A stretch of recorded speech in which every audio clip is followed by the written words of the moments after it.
trust in you.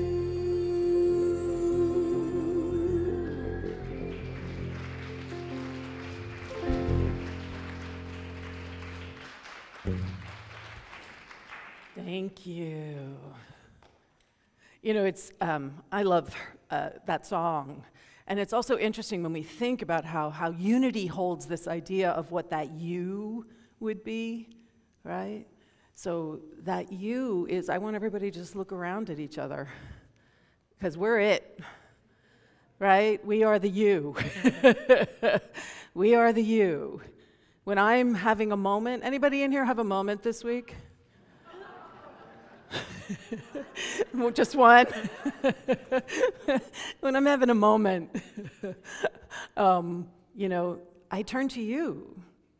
I turn to the prayer chaplains. I turn to people who can see the truth of who I am in that moment, who can see more clearly what is happening, what is actually happening, right? And that you is also us, right? How many people in here, when you have a moment, what's your first impulse? Glass of wine, right? I'm just sharing my own truth here.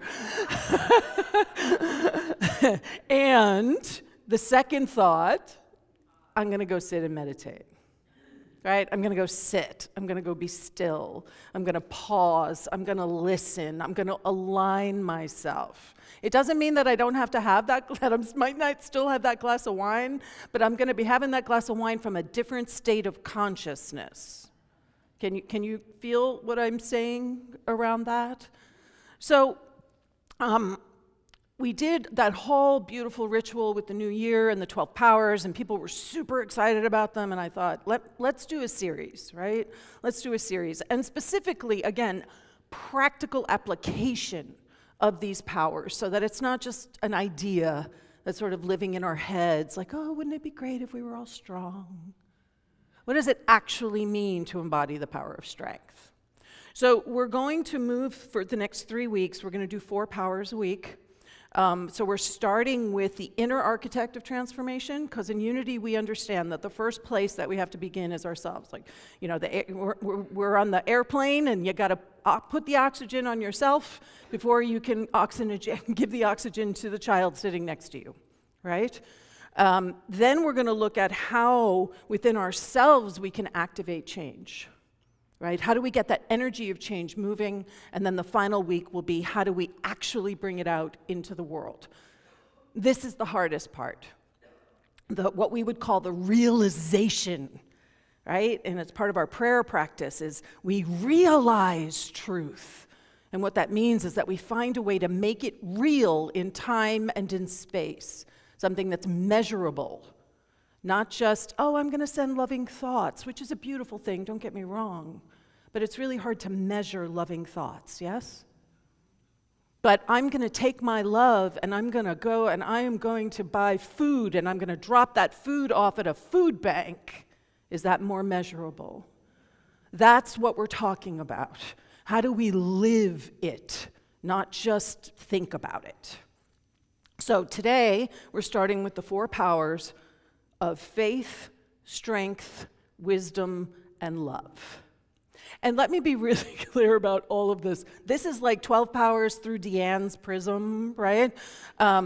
You could have picked any 4 powers for the inner architecture of transformation. Yes? For me, these 4 sort of become a foundational rock that enables me to be able to move forward. So these are the 12 powers. For those who don't know what the 12 powers are, 12 powers is an idea that Charles Fillmore got from Emma Curtis Hopkins. And Emma Curtis Hopkins, one of the things I love about New Thought is that all of the founding, they're all founding women. Pretty much across the board, all of the New Thought groups that arose were founded by women. And so Emma Curtis Hopkins was known as the teacher's teacher, because she taught every single person who founded a denomination that is understood to be New Thought. She's pretty incredible. So, Matriarchy, woohoo. Think about that, though. In the 1800s, women ministers as a given, right? So the idea behind the 12 powers is, how do we find a way to live into the wholeness that we are, the Christ consciousness, the Buddha consciousness, the Gaia consciousness, the wholeness that is about consciousness? How do we actually do that in time and in space? And so Emma Curtis Hopkins had what she called the 12 gates, and Charles took that and turned it into the 12 powers. And these 12 powers, when they're aligned within us, reveal the truth of our Christ, Buddha, Gaia, Atman consciousness, right?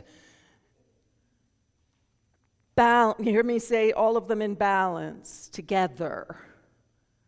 And so what it gives us is really concrete tools. Can you feel how all of a sudden the idea of that kind of elevated consciousness, which feels like, whoa, that's all the way over there? Well, I can break it down now, and I can focus, and I can grow, and I can make it a practice for myself to be able to find what that harmony is. If you want to learn more about the 12 powers, Linda Martella-Wissett, my fellow partner in crime for the book we wrote together, Discover Your Divinity, she has a great book called Divine Audacity, where what she does is break down all the 12 powers. So the work that I'm going to be sharing with you today is based on her book, Divine Audacity, and guess what? It's available in the bookstore.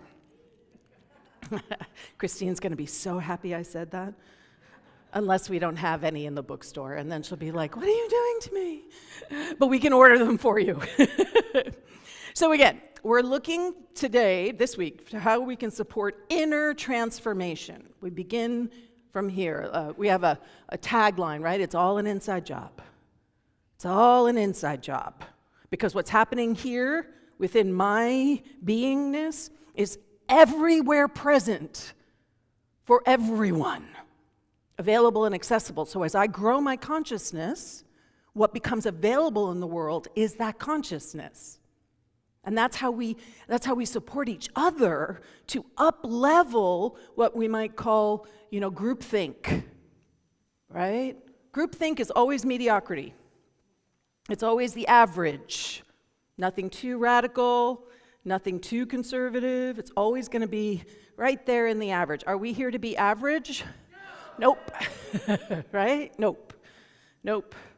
So how we are, and here's the thing I need everyone to understand, is you are already using all 12 of these powers.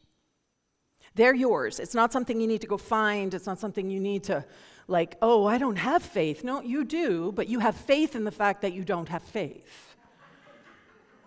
Right? It's what you believe. Right?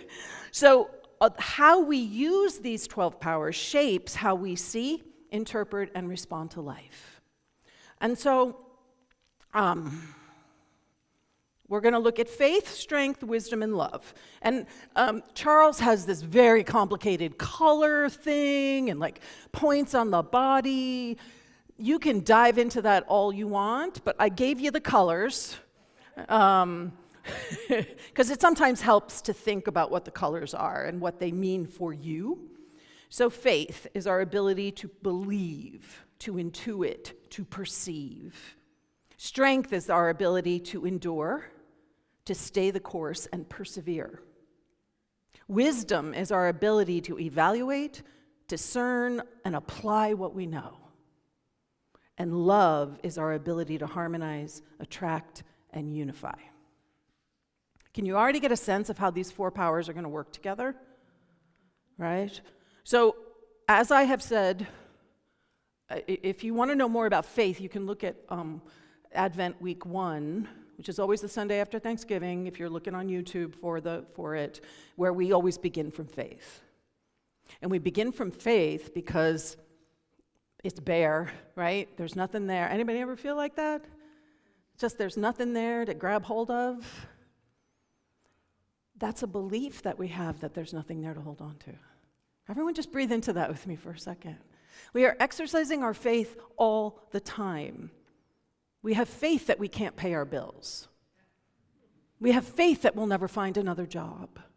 We have faith that I'm never going to feel well again. That is our power of faith, not actually being used in a way that supports our highest and best. Can you feel the truth of that? So it is the power of our perception. And what we understand in unity is that where we want that perception arising from is from the spiritual truth of who we are, not from the conditions, not from what we might be experiencing day to day, but we want it to arise from the divinity that is each of our birthright. And the piece about faith that I love is that it's also the power of our conviction. How clear are we about what it is that we believe, what it is that we understand how the world works? And then most you hear me say possibility and potential all the time, right? It is, what is that state of expectancy? Are we settling for what we have always known? Or are we able to perceive, to believe, to intuit a world that works for everyone? And I'm not saying that cultivating our faith is easy, but that's what we're being invited into. So in those moments when we watch the news or we see a headline come across or a friend is sick or we might be losing our job or whatever's going on in our life, the invitation is to say, okay, how can we hold this so that I feel empowered? Remember, this is our year of empowerment. So I haven't been feeling so great, right? And so I've been actually taking sick days. It's almost 5 years. I've never taken a sick day until this time, right? And what's so beautiful is that the staff has totally taken care of stuff. They're totally rolling, right? Yeah, let's give them some applause, right? So can you see how, I could focus on, I'm not there, I'm I'm worried, and nothing's going to get to... No, my perception is look, I have this incredible staff that have their own capabilities, and they're getting to shine. They're getting to step in. Oh, what if I actually could take that off my shoulders? Can you feel how much more empowering that perception is? So, the piece that ties in with faith is our power of strength. It ties in that way of conviction. Remember, faith is our conviction, our clarity. Strength is our ability to be steadfast, to sort of be grounded in. Anybody feel off-center lately? Strength is the thing that enables us to stay grounded in the midst of whatever might be swirling around us. So it is our ability to endure, to stay the course, and to persevere. So can you see how faith and strength tie in together? What we want to stay the course and endure for is the vision of a world that works for everyone that we can perceive and intuit. So it is the stabilizing power. Oh, anybody in here want to be a little more stable? Right? It is the power of courage. And I got to tell you, with what's happening in the world today, do we need courage? Yes. To actually still stand up and speak out? Yes, we do. And it is the power of tenacity. And I got to tell you, I may be tired, I may not be feeling 100%, but I am tenacious around this idea that we are here to build a world that works for everyone. Right? I'm not coming off that mark. I don't care what is happening in the world. I am not coming off that mark. So how do you access your power of strength? How do you use that for yourself, for others in the world around you? It does not mean that you have to always be on top of everything. You always have to be rah, rah. It means that you're actually grounded into the truth of who we actually are. Having strength and courage might mean that you actually lean into other people, right? It's not about being in it alone. But so can you feel how faith, our ability to perceive, and we add into this her strength, our ability to stay the course, to endure, to have that stick-to-itness. Anybody in here like ready to have some stick-to-itness? I know I am, right? Like, okay, enough. I'm not going to be buffeted anymore. Which then brings us to wisdom. And wisdom is our ability to evaluate and discern and actually begin to apply what it is we know. And I'm not talking about this mental process. I'm talking about that deepest intuitive understanding of who I am. What is it? Where am I choosing from? Am I choosing from fear? Am I choosing from truth? Am I choosing from an awareness of how much more capable I am than I think I am? So it is our power of right judgment. It is our ability to make sound choices.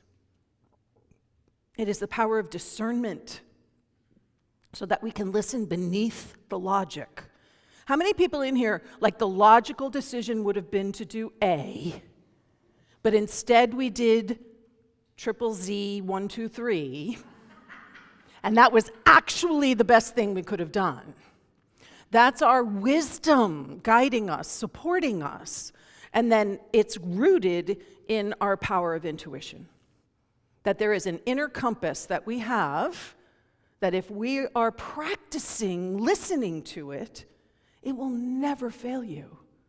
Really take that in. It will never fail you. It is always there. It's always just waiting to be heard. We often talk about the revelation of our Christ nature in sort of like very biblical language, right? But when we talk about revelation, what we're talking about is the revealing of something. So the revealing of our divine self sounds a lot less biblical, right? It's being able to understand who we truly are. So wisdom really ties into our core value of authenticity.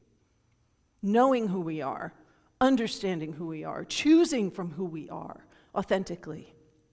Even if it sort of takes us outside of groupthink, takes us outside of the quote-unquote norm. Now, I don't know about you. I've been bucking the norm my entire life, right? And that's its own story, its own perception, right? And some of us have felt the beauty of belonging in that like more open space rather than being quote-unquote on the outside. We're all being invited to stand in who we truly are and to know that whether we're inside or outside, it doesn't exist. There's just one life, one heart, one breath, one beingness. And then love. And I really this is not about the emotion of love. The emotion of love is a wonderful thing. But how many of us say, oh yeah, no, I fell out of love? I'm talking about the love that you can't fall out of. You can't even fall into it because it's you. There's no place to go. It's already who you are. And that love is magnetizing, right? It's the thing that draws us forward from our heart's desire. It is harmonizing. It allows our words and our thoughts and our actions and our heart and our wisdom. It takes everything and integrates it all, harmonizing it.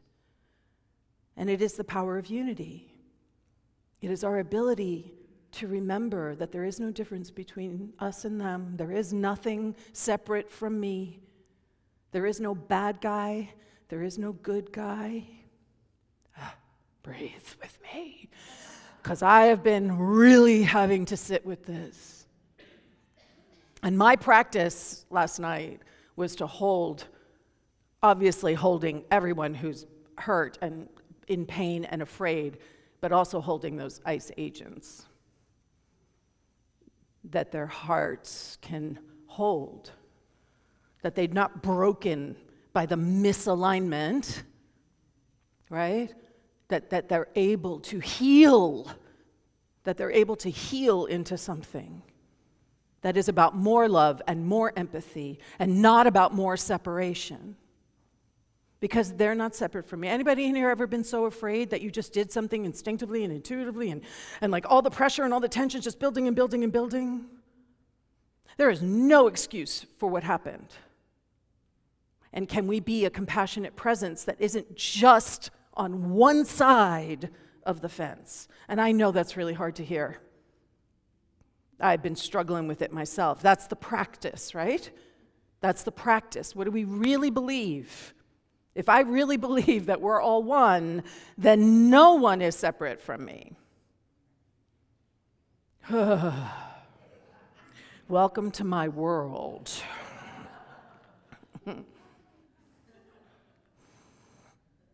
But that's why we come together, right? I mean, you can't do this alone. Can you feel how almost impossible that feels? But then somebody will look at me and go, oh no, honey, let's shore up that faith. Because everything is possible when we all say yes. Great things can happen. Entire political systems can be shifted on a dime because of people acting, moving, supporting, standing. So these powers are our inner compass, especially for uncertain times, because faith is what we see with, strength is what holds us, wisdom is what guides us, and love is what unifies all of it. And together, they create and support the inner conditions that are necessary for transformation, for me to transform, for me to say, what do I really believe? Where does the rubber meet the road? And how am I called to act in this? How am I called to live in this and truly be aligned with my highest self? Not give in to the fear and the doubt and the worry and the impossibleness, but instead root myself in infinite potential, in the fact that here's the thing, I truly do know that love has no opposite. It may look like it out there sometimes, but love has no opposite. Not the feeling, but that divine power to unify, to harmonize, to connect. It is always available to us. So, what these four powers bring us is clarity, conviction, possibility, steadiness, courage, intuition, wise action, heart-centered, and compassion. Now, some of these you might need to bring to yourself. Maybe you need to bring some of that heart-centered compassion to yourself. Is there a part of you that's feeling outside? Part of you that you're making a us and them internally with? A part of your body? A part of how you move through the world? We can be so harsh on ourselves. So we begin from that inner place of transformation. And so for this week, and I wanted to talk about, because that inner place is going to lead us to how we show up in the world. So I know that people have noticed the private signs that have gone up around campus, yes? Yes. Well, for those people who noticed, they really noticed, because I heard. And if you didn't notice, just know that there's a really clear reason why we have put those signs up. So we had teachers who were here on work visas, legal work visas. And what those private signs enable us to do legally is to not allow ICE onto the campus without a judicial warrant. Okay? They're on some of the classrooms and rooms for the same reason. In case somehow they actually get into the campus, there's other places for people to go. Now, if you were on campus, and this is in your own life too, I was watching on TikTok, this woman was ordering a DoorDash, and the driver, this was in Minneapolis, the driver came to her door, dropped off the food and said, "I'm being followed by ICE," and ran inside her house. And ice was sitting right outside this woman's window. And the woman whose house it was like, I don't know what you're calling 911. I don't know what to do. Now, here's the thing. Because she didn't invite that woman in, the woman just came in of her own volition, that woman who owned the house was protected. If she had said to the woman, come in, then she's not. Yeah. Right? So I want everyone to understand the fine-tuning of this, right? Is that we have all these private signs, but you can't say to anybody, oh, you should go in there.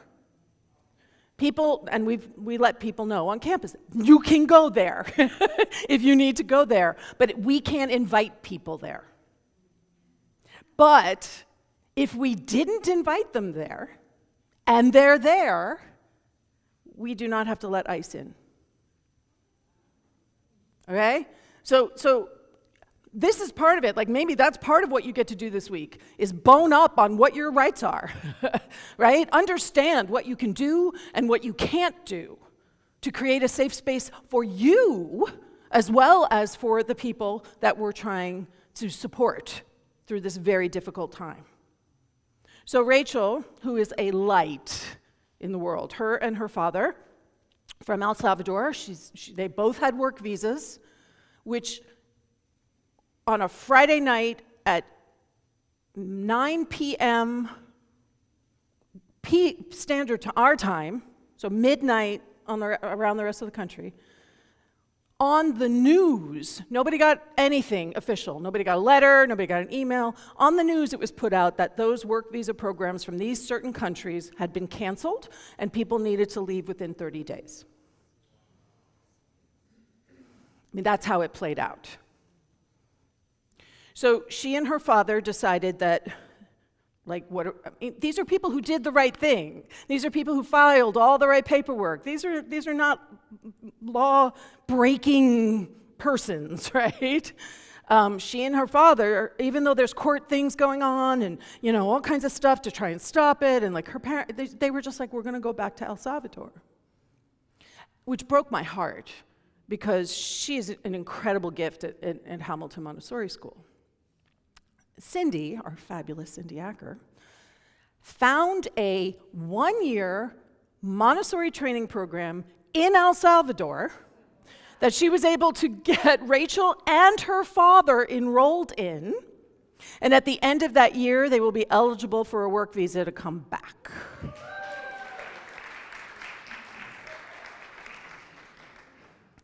Can you see what happens when we don't just cave to the impossibility of something?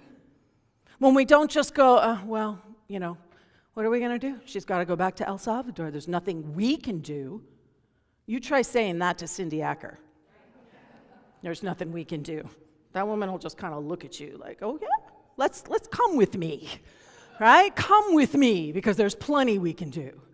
She found a way because she listened to her wisdom. She listened to her values. She worked it.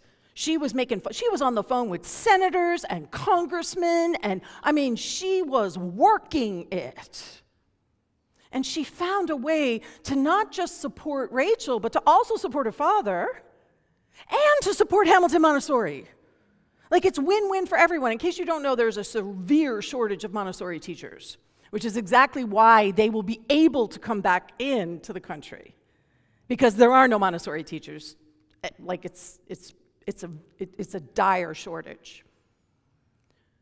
So do you see how when we bring all of our powers together, we're able to actually create a place of transformation?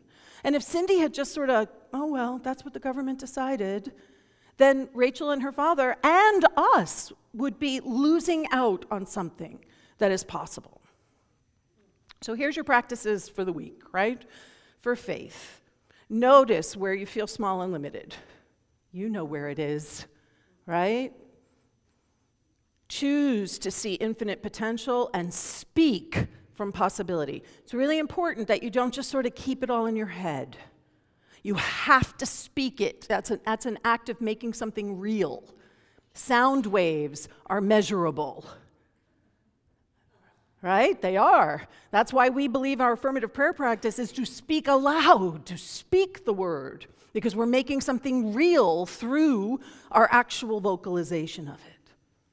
Strength. Just a couple times a day, just feel your feet. Breathe in to your center and just say, I am grounded, I am stable, I am steadfast. Let's say that right now. I am grounded, I am stable, I am steadfast, right? Remind yourself of the truth of who you are. Wisdom, just pause. Just pause. Somebody said that at the very beginning, right? Anytime you feel like, what I gotta do is pause, right? I'm gonna pause and I'm gonna listen. What actually aligns with my highest self? Not the part of me that's scared about something or thinking from a lack consciousness or, there's not gonna be enough of that. This piece of listening and pausing has probably been, for the past 20 years, like my biggest growth edge, right? And I've gotten to the point now where if I don't get to something, I go, I guess I need to keep thinking and listening as to whether that's the thing that I actually am still supposed to be doing, right? Like, just keep asking the question. And the things that you are called to do, they're going to rise right to the top. Trust me. Trust me on that. And then the love piece. Really just notice, it's so prevalent right now, this us and them over there and us here, and just notice when you're feeling that energy in your body. Was it Norman Fisher in the book that we did? He talks about how when we are caught in separation, we are literally ripping the fabric of reality. I mean, that's what we are doing. We're ripping apart something that's whole. So just notice it, and then choose words and actions of harmony and connection over separation. And just do the best you can, right? Just do the best that you can. You don't have to be perfect at it. But just keep breathing into, okay, how can I be a more compassionate presence right now? How can I be more loving right now? How can I be a place that isn't about condemnation?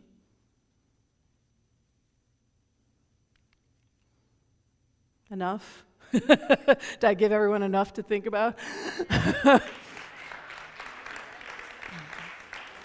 So let's just take this into a time of meditation, of listening.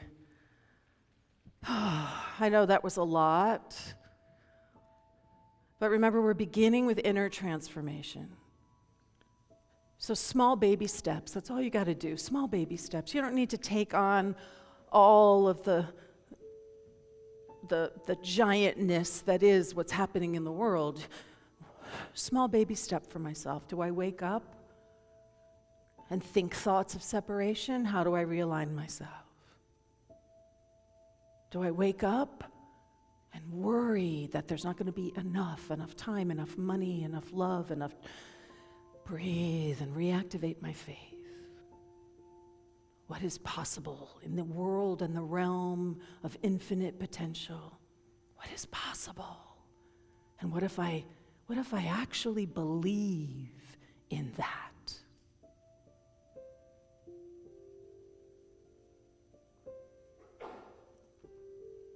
In the course of your day, all those decisions that we make moment to moment to moment to moment. Can we pause? Can we let the mind take a rest? And can we allow that which we truly are? It's always speaking in ways that we can understand if we take the time to listen. And where is it that your strength feels clear? And where do you start to feel a little wobbly? And how can you ground yourself in truth and love, in light more fully?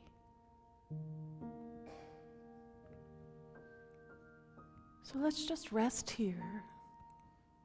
And we're going to lean into the power of wisdom and just pause and listen as to what it is that we're being invited to grow into this week. What is it that is ours to discern and to know on that deeply intuitive level? Let's rest right here for a few moments in the silence.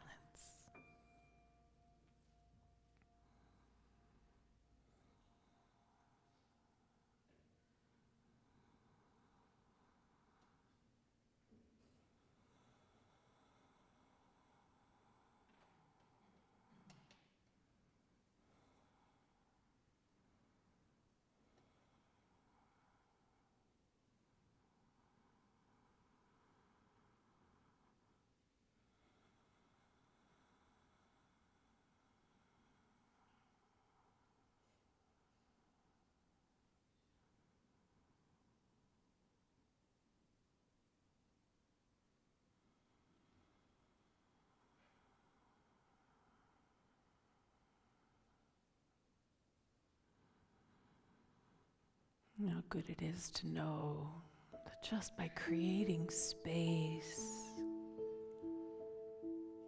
that we are beginning the process of transformation, alchemic transformation, moment by moment by moment. It is happening right now. And as we go forth this week, consciously looking to cultivate our capacities of faith, of love, of wisdom, and of strength, everything we need, we already have. So that light within each one of us, I see it burning so bright, so clear, so strong, and so powerful. How grateful I am for this and so much more beyond words. And so it is. Amen. Ashe. So the affirmation, I'll say it first, and then you can know it with me. I am the powers of faith, strength, wisdom, and love, saying yes to possibility, steadiness, wise action, and compassion. Can we know this together, please? I am the powers of faith, strength, wisdom, and love, saying yes to possibility, steadiness, wise action, and compassion. And so it is. Amen.